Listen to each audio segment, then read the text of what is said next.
2 বা 3 আগষ্টৰ পৰাই আপোনালোকে অৰুণোদয় আঁচনি আগৰ দৰে লাভ কৰিব। আগষ্ট মাহৰ পৰা অৰুণোদয় আপোনালোকে মাহেকীয়া নিয়মিতভাৱে পাই থাকিব আৰু আপোনালোকে অলপো চিন্তা কৰিব নালাগে। সেই ধৰণে আমি যিটো কম দামত চেনি বা দাইল দি আছিলো, সেই আঁচনিখনো আমি আগষ্ট মাহৰ পৰাই আৰম্ভ কৰিম। অৱশ্যে আমি ইয়াক অকণমান নতুন ৰূপত লৈ আহিম। সেই বিষয়ে আমাৰ পূৰ্ণাংগ বাজেটত আপোনালোকে শুনিবলৈ পাব। নিযুত মইনা, নিযুত বাবু, এই প্ৰত্যেকবোৰ আঁচনি, জীৱন প্ৰেৰণা, এই প্ৰত্যেকবোৰ আঁচনি আমি আগষ্ট মাহৰ পৰা আৰম্ভ কৰিম। বহুতে মোৰ ফেচবুকত প্ৰশ্ন সোধে, মামা জীৱন প্ৰেৰণা কেতিয়া পাম, নিযুত মইনা কেতিয়া পাম? আমি গোটেইবোৰ আঁচনি আগষ্ট মাহৰ পৰা আপোনালোকক দিয়া ব্যৱস্থা কৰিম আৰু তাৰ পিছত সমগ্ৰ সময়ছোৱাত আপোনালোকে এই আঁচনি নিৰবিচ্ছিন্নভাৱে পাই থাকিব। আমাৰ ৰাজ্যৰ যুৱক যুৱতীক আমি 2 লাখ চৰকাৰী চাকৰিৰ সুবিধা দিম। যোৱাবাৰ আমি 1 লাখ চাকৰিৰ সুবিধা দিয়াৰ কথা কৈছিলো। 1,60,000 যুৱক যুৱতীক আমি চৰকাৰী চাকৰি দিব পাৰিলো। এইবাৰো আমি 2 লাখ ল'ৰা ছোৱালীক কেনেকে চাকৰি দিব পাৰো, কোন বিভাগত কিমান পদ খালী আছে, পদোন্নতিৰ জৰিয়তে নতুনকৈ কিমান পদ সৃষ্টি কৰিব পাৰি, নতুনকৈ কেনেকে বেটেলিয়ন আদি নিৰ্মাণ কৰিব পাৰি, এই কথাবোৰো ইতিমধ্যে আমি আলোচনা আৰম্ভ কৰি দিছো। অৰ্থাৎ নিৰ্বাচনৰ সময়ত দিয়া প্ৰতিশ্ৰুতিবোৰ কেৱল মাত্ৰ নিৰ্বাচনী প্ৰতিশ্ৰুতি নহয়, ই আমাৰ উন্নয়নৰ মন্ত্ৰ, অসমক বিকাশৰ পথলৈ আগুৱাই লৈ যোৱাৰ এক আমাৰ বাবে পবিত্ৰ দায়িত্ব আৰু কৰ্তব্য। তাক আমি সদায়ে স্বীকাৰ কৰোঁ আৰু অসমৰ ৰাইজৰ বাবে আমি এনেকৈ নিৰলস আমি কাম কৰি গৈ থাকিম। অসমৰ সংস্কৃতি, অসমৰ পৰিচয়, এই গোটেইবোৰ আমাৰ বাবে ৰাজনৈতিক শ্লোগান নহয়। নোৱাৰা ঘটনা এটা আমাৰ ৰাজ্যত সংঘটিত হ'ল আৰু এই গোটেই ঘটনাৰ সাক্ষী হৈ থকাৰ সুযোগ পালোঁ। আশীৰ্বাদ যাত্ৰাৰে পৰা আৰম্ভ কৰি নিৰ্বাচনৰ ফলাফল ঘোষণা নোহোৱা দিন পৰ্যন্ত আপোনালোকৰ যি মই মৰম আদৰ লাভ কৰিলোঁ, তাক মই জীৱনত কেতিয়াও পাহৰিব নোৱাৰোঁ আৰু জীৱনৰ শেষ দিনটোলৈকে আপোনালোকৰ এই মৰম আৰু আদৰক মই সন্মানেৰে সৈতে মোৰ স্মৃতিকোঠাত মই জীয়াই ৰাখিম আৰু সদায়ে মোৰ কাম কাজ আৰু সেৱাৰ জৰিয়তে আপোনালোকৰ এই সহযোগিতা আশীৰ্বাদক কিঞ্চিত হ'লেও উভতাই দিয়াৰ প্ৰচেষ্টা কৰিম। অসমৰ বিকাশ আৰু চৌফালে অসমৰ বিকাশে হ'ল আমাৰ ৰাজনীতিৰ মূল লক্ষ্য। আজি আমাৰ ৰাজ্যখন যোৱা 2014 চনৰ পিছত বিভিন্ন ধৰণে শক্তিশালী হৈছে আৰু আজি অসমবাসী আৰু অসমীয়া আমি ৰাজনৈতিক, অৰ্থনৈতিক, সাংস্কৃতিক সকলো দিশৰ পৰা চহকী হৈছোঁ। প্ৰধানমন্ত্ৰী নৰেন্দ্ৰ মোদীয়েও আমাৰ ৰাষ্ট্ৰৰ আটাইতকৈ নিৰন্তৰভাৱে কাম কৰি থকা দীৰ্ঘকালীন প্ৰধানমন্ত্ৰী হোৱাৰ অভিলেখো সৃষ্টি কৰিলে। মই এই আপাহতে প্ৰধানমন্ত্ৰী নৰেন্দ্ৰ মোদী ডাঙৰীয়াকো তেওঁৰ অভূতপূৰ্ব ৰাজনৈতিক সফলতাৰ বাবে ধন্যবাদ আৰু কৃতজ্ঞতা জনাইছোঁ। অসমবাসী আৰু অসমীয়াৰ প্ৰতি তেওঁ দেখুওৱা অভূতপূৰ্ব মৰম আৰু সহযোগিতাৰ বাবেও মই আকৌ এবাৰ তেখেতক কৃতজ্ঞতা জনাইছোঁ। ৰাজ্যৰ দায়িত্বভাৰ গ্ৰহণ কৰাৰ পিছৰে পৰা আমি ইতিমধ্যে আমাৰ কৰ্মযজ্ঞত আমি নিজকে নিয়োগ কৰিছোঁ। আমাৰ ৰাজ্যত বিধানসভাৰ জৰিয়তে প্ৰথম এমাহৰ ভিতৰতে ইউনিফৰ্ম চিভিল কোড অৰ্থাৎ UCCৰ যি অনুমোদন, বিধানসভাৰ জৰিয়তে আমি যি অনুমোদন লাভ কৰিলোঁ, সি আমাৰ এক ডাঙৰ নিৰ্বাচনী প্ৰতিশ্ৰুতি পূৰণো হ'ল আৰু সামাজিক ন্যায় প্ৰতিষ্ঠাৰ ক্ষেত্ৰত ই এক মহা ঘটনালৈ ৰূপান্তৰ পালে। যোৱা কেইটামান দিনত আমি কেইবাটাও গুৰুত্বপূৰ্ণ সিদ্ধান্তও গ্ৰহণ কৰিছোঁ। আমাৰ ৰাজ্যত যেতিয়া নিৰ্বাচন হয়, নিৰ্বাচনৰ আগতে মাত্ৰ 4 মাহ চৰকাৰৰ টকা পইচা খৰচ কৰাৰ বাবে আমি ভোট অন একাউণ্টছ আমি গ্ৰহণ কৰোঁ। কাৰণ নিৰ্বাচনত কোন ৰাজনৈতিক দল জিকিব সি ঠিক হৈ নাথাকে।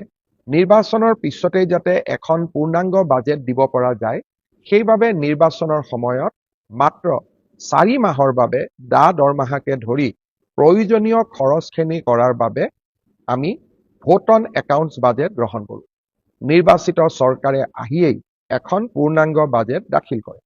অহা 6 জুলাইৰ পৰা অসমত বিধানসভাৰ অধিৱেশন আৰম্ভ হ'ব আৰু পূৰ্ণাংগ বাজেট আমি জুলাই মাহত গ্ৰহণ কৰিব পাৰিম। আমাৰ আই মাতৃসকলে বিভিন্ন উন্নয়নমূলক আঁচনিৰ লগত যোৱা মাহটোত নিজকে জড়িত কৰিব পৰা নাই কাৰণ আমাৰ ভোট অন একাউণ্টছ বাজেটৰ বাবেই আমি এনেধৰণৰ উন্নয়নমূলক কাম কাজসমূহ কৰিব পৰা নাই। মই ইতিমধ্যে সংবাদ মাধ্যমত কৈছো, কিন্তু আজি মই আপোনালোকক আকৌ এবাৰ ক'ব খুজিছো যে আগষ্ট মাহৰ প্ৰথম সপ্তাহৰ পৰাই মই চেষ্টা কৰিম 2 বা 3 আগষ্টৰ পৰাই আপোনালোকে অৰুণোদয় আঁচনি আগৰ দৰে লাভ কৰিব। আগষ্ট মাহৰ পৰা অৰুণোদয় আপোনালোকে মাহেকীয়া নিয়মিতভাৱে পাই থাকিব আৰু আপোনালোকে অলপো চিন্তা কৰিব নালাগে। সেই ধৰণে আমি যিটো কম দামত চেনি বা দাইল দি আছিলো, সেই আঁচনিখনো আমি আগষ্ট মাহৰ পৰাই আৰম্ভ কৰিম। অৱশ্যে আমি ইয়াক অকণমান নতুন ৰূপত লৈ আহিম, সেই বিষয়ে আমাৰ পূৰ্ণাংগ বাজেটত আপোনালোকে শুনিবলৈ পাব। নিযুত মইনা, নিযুত বাবু, এই প্ৰত্যেকবোৰ আঁচনি, জীৱন প্ৰেৰণা, এই প্ৰত্যেকবোৰ আঁচনি আমি আগষ্ট মাহৰ পৰা আৰম্ভ কৰিম। বহুতে মোৰ ফেচবুকত প্ৰশ্ন সোধে, মামা জীৱন প্ৰেৰণা কেতিয়া পাম, নিযুত মইনা কেতিয়া পাম? আমি গোটেইবোৰ আঁচনি আগষ্ট মাহৰ পৰা আপোনালোকক দিয়া ব্যৱস্থা কৰিম আৰু তাৰ পিছত সমগ্ৰ সময়ছোৱাত আপোনালোকে এই আঁচনি নিৰবিচ্ছিন্নভাৱে পাই থাকিব। এই আঁচনিসমূহ চলি থকাৰ লগতে আমি অসমৰ বাবে গ্ৰহণ কৰা ডাঙৰ ডাঙৰ আঁচনিবিলাকৰ কামো এই সময়ছোৱাত আগবঢ়াই লৈ গৈ আছো। গুৱাহাটী ৰিং ৰোডৰ নিৰ্মাণ কাৰ্য ইতিমধ্যে আৰম্ভ হ'ল। কাজিৰঙাৰ এলিভেটেড কৰিডৰৰ নিবিদা প্ৰক্ৰিয়া ইতিমধ্যে আৰম্ভ হ'ল। অহা এমাহৰ ভিতৰত নুমলীগড় আৰু গহপুৰৰ মাজৰ যি আমি প্ৰায় 18,000 কোটি টকাৰে সুৰংগ নিৰ্মাণ কৰিম, তাৰো নিবিদা প্ৰক্ৰিয়া এই মাহৰ ভিতৰতে অৰ্থাৎ জুলাই মাহৰ ভিতৰতে আৰম্ভ হ'ব। ইয়াৰ উপৰিও মই নতুন দিল্লীত থকা সময়ছোৱাত প্ৰধানমন্ত্ৰী নৰেন্দ্ৰ মোদী ডাঙৰীয়া আৰু কেন্দ্ৰীয় পথ পৰিবহণ মন্ত্ৰী নীতিন গাডকাৰী ডাঙৰীয়াক লগ পোৱাৰ মোৰ সৌভাগ্য হৈছিল। তেখেতসকলে মোক 3টা আঁচনি অসমৰ বাবে খুব তৎপৰতাৰে অনুমোদনৰ প্ৰতিশ্ৰুতি দিছে।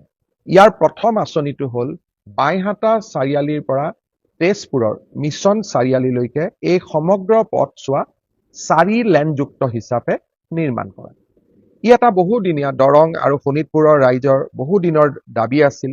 বাইহাটা চাৰিআলি আৰু মিছন চাৰিআলি ৰাস্তা 4 লেনযুক্ত হোৱাৰ লগে লগে ই পোনে পোনে আহি গুৱাহাটীৰ ৰিং ৰোডত খুন্দা খাব। অৰ্থাৎ ৰিং ৰোডৰ পৰাই গুৱাহাটীক টাচ নকৰাকৈ আমি জাগিৰোডলৈ যাব পাৰিম, সোণাপুৰলৈ যাব পাৰিম আৰু ৰঙিয়া আদিলৈকেও আমি ডিৰেক্টলি 4 লেনযুক্ত ৰাস্তাৰে আমি যোৱাৰ সুযোগ পাম। ইয়াৰ উপৰিও আৰু এটা নতুন আঁচনি আমি আনিব খুজিছো, সেইটো হ'ল গুৱাহাটী বিমানবন্দৰৰ পৰা গড়ল, ধাৰাপুৰ, গুৱাহাটী বিশ্ববিদ্যালয় এই 10-12 কিলোমিটাৰ পথ আমি এটা এলিভেটেড কৰিডৰ অৰ্থাৎ 10 কিলোমিটাৰৰ এখন উৰণীয়া সেতু আমি নিৰ্মাণ কৰিব খুজিছো, যাতে গুৱাহাটী বিমানবন্দৰলৈ জালুকবাৰীৰ পৰা মাত্ৰ 7 বা 8 মিনিটতে আমি গৈ পাব পাৰো। এই আঁচনিখনো অহা কিছু মাহৰ ভিতৰতে অনুমোদন হ'ব বুলি ভাৰত চৰকাৰে আমাক অৱগত কৰিছে। তৃতীয়তে আমি এটা ডাঙৰ আঁচনি হাতত লৈছিলো, সেয়া হ'ল শিলিগুৰিৰ পৰা শিলচৰ এটা নতুন এক্সপ্ৰেছ হাইৱে। ইয়াৰে প্ৰথম পৰ্যায় শিলচৰৰ পৰা বৰাপানীলৈ প্ৰায় 25,000 কোটি টকাৰ এখন বিশাল আঁচনি। ই ইতিমধ্যে প্ৰধানমন্ত্ৰী নৰেন্দ্ৰ মোদী ডাঙৰীয়াই শিলচৰত আধাৰশিলা কৰিছিল। এতিয়া ছেকেণ্ড ফেজত এই আঁচনিখন বৰাপানীৰ পৰা গুৱাহাটীলৈ অনুমোদন হ'ব। তৃতীয় পৰ্যায়ত গুৱাহাটীৰ পৰা শ্ৰীৰামপুৰলৈ আৰু চতুৰ্থ পৰ্যায়ত শ্ৰীৰামপুৰৰ পৰা শিলিগুৰিলৈ ইয়াক কানেক্ট কৰা হ'ব। এই আঁচনিখনো আমাৰ 5 বছৰীয়া কাৰ্যকালৰ ভিতৰতে আমি শেষ কৰিম। এনেধৰণে ভগৱানে কৰিলে গুৱাহাটীৰ পৰা তিনচুকীয়ালৈ এটা এক্সপ্ৰেছ হাইৱে নিৰ্মাণৰ মোৰ মনত ইচ্ছা আছে, তাৰ বিষয়েও আমি নিশ্চিতভাৱে আমাৰ প্ৰচেষ্টা চলাই যাম। ডিব্ৰুগড়ক ৰাজ্যৰ দ্বিতীয়খন ৰাজধানী ঘোষণা কৰা হৈছিল। ডিব্ৰুগড়ৰ উন্নয়নৰ বাবে আমাৰ কেবিনেটে 500 কোটি টকা ব্যয় কৰাৰ বাবে সিদ্ধান্ত গ্ৰহণ কৰিছে। বিধায়ক প্ৰশান্ত ফুকনক এই আঁচনিখনৰ সিলেকশ্যন বা কি কাম কৰিব লাগিব তাৰ কাৰণে তেখেতৰ নেতৃত্বত আমি ছেকেণ্ড কেপিটেল ডেভেলপমেণ্ট অথৰিটি এটা কৰিছো আৰু নিশ্চিতভাৱে অহা কিছুদিনত মই যেতিয়া ডিব্ৰুগড়লৈ যাম, এই আঁচনি বা এই 500 কোটি টকাৰে আমি কি কাম কৰিম তাৰ বিষয়ে ডিব্ৰুগড়ৰ ৰাইজৰ লগত কথা পতাৰ মই নিশ্চিতভাৱে সুযোগ গ্ৰহণ কৰিম। ইয়াৰ উপৰিও আমি শিলচৰৰ এখন নতুন বিমানবন্দৰ নিৰ্মাণৰ যিটো প্ৰচেষ্টা তাৰ অনুমোদনৰ বাবে আমি কাম কৰি আছো। অহা কেইদিনমানৰ ভিতৰতে আমি তাৰো অনুমোদন পোৱাৰ আশা কৰিছো। ইয়াৰ পিছত এটা নতুন আঁচনি এইবাৰ দিল্লীত যাওঁতে আমি আলোচনা কৰিছিলো যে ৰূপসী বিমানবন্দৰ ই এটা ষ্ট্ৰেটেজিক লোকেশ্যনত আছে। ৰূপসীৰ পৰা বাংলাদেশ ওচৰত, ৰূপসীৰ পৰা পশ্চিমবংগ ওচৰত, ৰূপসী আমাৰ BTADৰ কাষতে, আৰু ৰূপসীলৈকে গুৱাহাটীৰ পৰাও যাব পাৰি। শিলচৰ শিলিগুৰি কৰিডৰ হৈ গ'লে ৰূপসীটো আমি 2 ঘণ্টাতে গৈ পাব পাৰোঁ। ৰূপসী বিমানবন্দৰক আমি এটা ডাঙৰ লজিষ্টিক হাব হিচাপে নিৰ্মাণ কৰিব পাৰো নেকি? বিমানবন্দৰটো ডাঙৰ কৰি নিৰ্মাণ কৰি তাৰো আমি নতুন চিন্তা চৰ্চা আৰম্ভ কৰিছো। ইয়াৰ উপৰিও নিৰ্বাচনৰ সময়ত আমি এটা প্ৰতিশ্ৰুতি দিছিলো যে ৰাজ্যৰ প্ৰতিখন জিলাতে এখন বিশ্ববিদ্যালয় হ'ব, প্ৰতিখন জিলাতে এখন মেডিকেল কলেজ হ'ব, আৰু প্ৰতিখন জিলাতে এখন ইঞ্জিনিয়াৰিং কলেজ হ'ব। এই প্ৰচেষ্টাৰ অংশ হিচাপে হাইলাকান্দি, হোজাই, বজালি আৰু গোৱালপাৰাত নতুনকৈ 4খন মেডিকেল কলেজৰ নিৰ্মাণৰ প্ৰচেষ্টাও ইতিমধ্যে আমি বিভিন্ন পৰ্যায়ত আৰম্ভ কৰিছো। সন্মানীয় ৰাইজ, অনাগত 5টা বছৰত মই মাত্ৰ কেইটামান সৰুকৈ মোৰ মনত পৰা আঁচনিৰ কথা কলো। অনাগত 5টা বছৰত অসমখনক সজাই পৰাই এখন সৰ্বাংগ সুন্দৰ ৰাজ্যলৈ ৰূপান্তৰ কৰাৰ প্ৰচেষ্টা মই অব্যাহত ৰাখিম। বহুদিনে বন্ধ হৈ থকা কামাখ্যা কৰিডৰ নিৰ্মাণৰ কামো ইতিমধ্যে আৰম্ভ হ'ল। শ্ৰদ্ধাৰ ৰাইজ, বিগত নিৰ্বাচনত মই প্ৰতিশ্ৰুতি দিছিলো যে আমাৰ ৰাজ্যৰ যুৱক যুৱতীক আমি 2 লাখ চৰকাৰী চাকৰিৰ সুবিধা দিম। যোৱাবাৰ আমি 1 লাখ চাকৰিৰ সুবিধা দিয়াৰ কথা কৈছিলো। 1,60,000 যুৱক যুৱতীক আমি চৰকাৰী চাকৰি দিব পাৰিলো। এইবাৰো আমি 2 লাখ ল'ৰা ছোৱালীক কেনেকে চাকৰি দিব পাৰো, কোন বিভাগত কিমান পদ খালী আছে, পদোন্নতিৰ জৰিয়তে নতুনকৈ কিমান পদ সৃষ্টি কৰিব পাৰি, নতুনকৈ কেনেকে বেটেলিয়ন আদি নিৰ্মাণ কৰিব পাৰি, এই কথাবোৰো ইতিমধ্যে আমি আলোচনা আৰম্ভ কৰি দিছো। অৰ্থাৎ নিৰ্বাচনৰ সময়ত দিয়া প্ৰতিশ্ৰুতিবোৰ কেৱল মাত্ৰ নিৰ্বাচনী প্ৰতিশ্ৰুতি নহয়, ই আমাৰ উন্নয়নৰ মন্ত্ৰ, অসমক বিকাশৰ পথলৈ আগুৱাই লৈ যোৱাৰ এক আমাৰ বাবে পবিত্ৰ দায়িত্ব আৰু কৰ্তব্য। তাক আমি সদায়ে স্বীকাৰ কৰো আৰু অসমৰ ৰাইজৰ বাবে আমি এনেকৈ নিৰলস আমি কাম কৰি গৈ থাকিম। ইতিমধ্যে সংবাদ মাধ্যমত কৈছো, কিন্তু আজি মই আপোনালোকক আকৌ এবাৰ ক'ব খুজিছো যে আগষ্ট মাহৰ প্ৰথম সপ্তাহৰ পৰাই মই চেষ্টা কৰিম 2 বা 3 আগষ্টৰ পৰাই আপোনালোকে অৰুণোদয় আঁচনি আগৰ দৰে লাভ কৰিব। আগষ্ট মাহৰ পৰা অৰুণোদয় আপোনালোকে মাহেকীয়া নিয়মিতভাৱে পাই থাকিব আৰু আপোনালোকে অলপো চিন্তা কৰিব নালাগে। সেই ধৰণে আমি যিটো কম দামত চেনি বা দাইল দি আছিলো, সেই আঁচনিখনো আমি আগষ্ট মাহৰ পৰাই আৰম্ভ কৰিম। অৱশ্যে আমি ইয়াক অকণমান নতুন ৰূপত লৈ আহিম। সেই বিষয়ে আমাৰ পূৰ্ণাংগ বাজেটত আপোনালোকে শুনিবলৈ পাব। নিযুত মইনা, নিযুত বাবু, এই প্ৰত্যেকবোৰ আঁচনি, জীৱন প্ৰেৰণা, এই প্ৰত্যেকবোৰ আঁচনি আমি আগষ্ট মাহৰ পৰা আৰম্ভ কৰিম। বহুতে মোৰ ফেচবুকত প্ৰশ্ন সোধে, মামা জীৱন প্ৰেৰণা কেতিয়া পাম, নিযুত মইনা কেতিয়া পাম? আমি গোটেইবোৰ আঁচনি আগষ্ট মাহৰ পৰা আপোনালোকক দিয়া ব্যৱস্থা কৰিম আৰু তাৰ পিছত সমগ্ৰ সময়ছোৱাত আপোনালোকে এই আঁচনি নিৰবিচ্ছিন্নভাৱে পাই থাকিব। এই আঁচনিসমূহ চলি থকাৰ লগতে আমি অসমৰ বাবে গ্ৰহণ কৰা ডাঙৰ ডাঙৰ আঁচনিবিলাকৰ কামো এই সময়ছোৱাত আগবঢ়াই লৈ গৈ আছো। গুৱাহাটী ৰিং ৰোডৰ নিৰ্মাণ কাৰ্য ইতিমধ্যে আৰম্ভ হ'ল। কাজিৰঙাৰ এলিভেটেড কৰিডৰৰ নিবিদা প্ৰক্ৰিয়া ইতিমধ্যে আৰম্ভ হ'ল। অহা এমাহৰ ভিতৰত নুমলীগড় আৰু গহপুৰৰ মাজৰ যি আমি প্ৰায় 18,000 কোটি টকাৰে সুৰংগ নিৰ্মাণ কৰিম, তাৰো নিবিদা প্ৰক্ৰিয়া এই মাহৰ ভিতৰতে অৰ্থাৎ জুলাই মাহৰ ভিতৰতে আৰম্ভ হ'ব। মই প্ৰতিশ্ৰুতি দিছিলো যে আমাৰ ৰাজ্যৰ যুৱক যুৱতীক আমি 2 লাখ চৰকাৰী চাকৰিৰ সুবিধা দিম। যোৱাবাৰ আমি 1 লাখ চাকৰিৰ সুবিধা দিয়াৰ কথা কৈছিলো। 1,60,000 যুৱক যুৱতীক আমি চৰকাৰী চাকৰি দিব পাৰিলো। এইবাৰো আমি 2 লাখ ল'ৰা ছোৱালীক কেনেকে চাকৰি দিব পাৰো, কোন বিভাগত কিমান পদ খালী আছে, পদোন্নতিৰ জৰিয়তে নতুনকৈ কিমান পদ সৃষ্টি কৰিব পাৰি, নতুনকৈ কেনেকে বেটেলিয়ন আদি নিৰ্মাণ কৰিব পাৰি, এই কথাবোৰো ইতিমধ্যে আমি আলোচনা আৰম্ভ কৰি দিছো।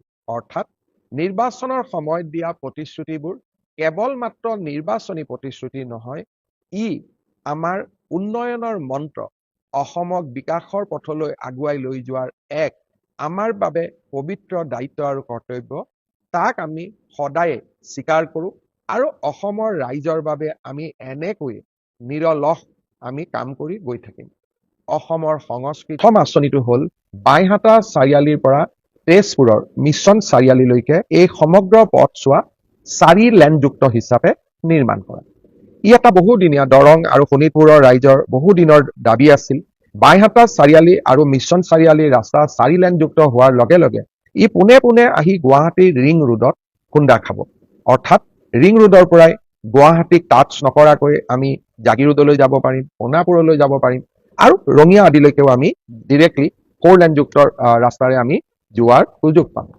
ইয়াৰ উপৰিও আৰু এটা নতুন আঁচনি আমি আনিব খুজিছো, সেইটো হ'ল গুৱাহাটী বিমানবন্দৰৰ পৰা গড়ল, ধাৰাপুৰ, গুৱাহাটী বিশ্ববিদ্যালয় এই 10-12 কিলোমিটাৰ পথ আমি এটা এলিভেটেড কৰিডৰ অৰ্থাৎ 10 কিলোমিটাৰৰ এখন উৰণীয়া সেতু আমি নিৰ্মাণ কৰিব খুজিছো, যাতে গুৱাহাটী বিমানবন্দৰলৈ জালুকবাৰীৰ পৰা মাত্ৰ 7 বা 8 মিনিটতে আমি গৈ পাব পাৰো। এই আঁচনিখনো অহা কিছু মাহৰ ভিতৰতে অনুমোদন হ'ব বুলি ভাৰত চৰকাৰে আমাক অৱগত কৰিছে। তৃতীয়তে আমি এটা ডাঙৰ আঁচনি হাতত লৈছিলো, সেয়া হ'ল শিলিগুৰিৰ পৰা শিলচৰ এটা নতুন এক্সপ্ৰেছ হাইৱে। ইয়াৰে প্ৰথম পৰ্যায় শিলচৰৰ পৰা বৰাপানীলৈ প্ৰায় 25,000 কোটি টকাৰ এখন বিশাল আঁচনি। ই ইতিমধ্যে প্ৰধানমন্ত্ৰী নৰেন্দ্ৰ মোদী ডাঙৰীয়াই শিলচৰত আধাৰশিলা কৰিছিল। এতিয়া ছেকেণ্ড ফেজত এই আঁচনিখন বৰাপানীৰ পৰা গুৱাহাটীলৈ অনুমোদন হ'ব। তৃতীয় পৰ্যায়ত গুৱাহাটীৰ পৰা শ্ৰীৰামপুৰলৈ আৰু চতুৰ্থ পৰ্যায়ত শ্ৰীৰামপুৰৰ পৰা শিলিগুৰিলৈ ইয়াক কানেক্ট কৰা হ'ব। এই আঁচনিখনো আমাৰ 5 বছৰীয়া কাৰ্যকালৰ ভিতৰতে আমি শেষ কৰিম। এনেধৰণে ভগৱানে কৰিলে গুৱাহাটীৰ পৰা তিনচুকীয়ালৈ এটা এক্সপ্ৰেছ হাইৱে নিৰ্মাণৰ মোৰ মনত ইচ্ছা আছে, তাৰ বিষয়েও আমি নিশ্চিতভাৱে আমাৰ প্ৰচেষ্টা চলাই যাম। ডিব্ৰুগড়ক ৰাজ্যৰ দ্বিতীয়খন ৰাজধানী ঘোষণা কৰা হৈছিল। ডিব্ৰুগড়ৰ উন্নয়নৰ বাবে আমাৰ কেবিনেটে 500 কোটি টকা ব্যয় কৰাৰ বাবে সিদ্ধান্ত গ্ৰহণ কৰিছে।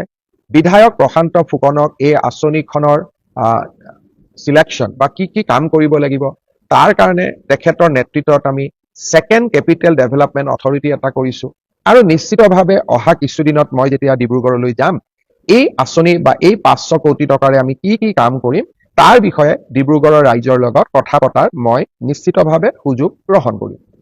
ইয়াৰ উপৰিও আমি শিলচৰৰ এখন নতুন বিমানবন্দৰ নিৰ্মাণৰ যিটো প্ৰচেষ্টা তাৰ অনুমোদনৰ বাবে আমি কাম কৰি আছো। অহা কেইদিনমানৰ ভিতৰতে আমি তাৰো অনুমোদন পোৱাৰ আশা কৰিছো। ইয়াৰ পিছত এটা নতুন আঁচনি এবাৰ দিল্লীত যাওঁতে আমি আলোচনা কৰিছিলো যে ৰূপসী বিমানবন্দৰ ই এটা ষ্ট্ৰেটেজিক লোকেশ্যনত আছে।